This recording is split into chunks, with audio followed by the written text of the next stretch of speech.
tishning qattiq va yumshoq to'qimalari.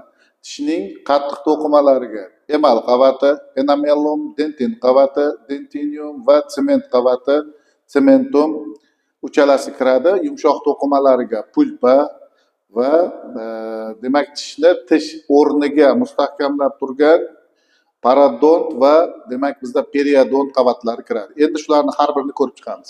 Birinchisi tishning emal qavati.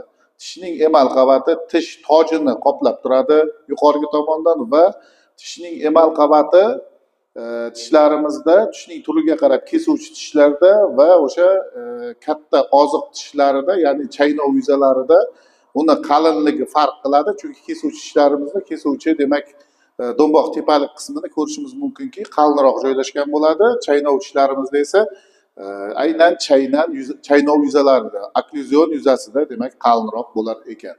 Endi emal qavatini o'zi tuzilishi demak bizlarda emalning prizmalari juda ham mayda tuzilgan emalning prizmalari va ularning orasidagi yopishqoq moddadan iborat va emal qavatida struktura bo'yicha oladigan bo'lsak, tashqi tomondan kutikula bilan qoplangan. Kutikula bu emal qavatini har xil tashqi ta'sirlardan himoya qiladi va kutikula qavatini ham ikkita qismi bor.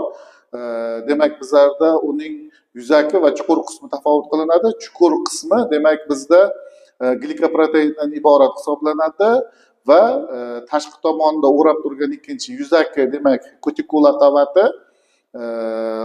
demak o'sha doimiy tishlarimizda biz ko'rishimiz mumkin faqat lateral tomondan va ichki, ya'ni tashqi og'iz dahliziga qaragan va bu yerda oladigan bo'lsak tilga qaragan demak facies lingualis va facies demak vestibularis yuzalarida ko'rishimiz mumkin. Qolgan qismlarida demak kutikula qavati yemirilgan bo'ladi.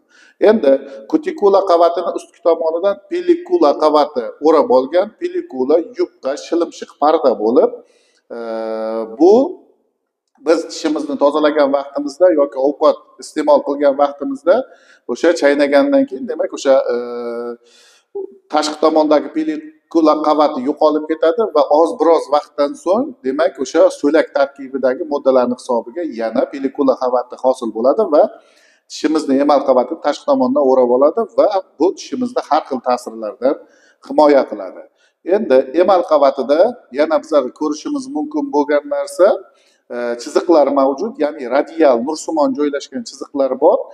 Radial nursimon joylashgan chiziqlarni bizlar Gunter Schrader chiziqlari deb aytamiz. Gunter Schrader chiziqlari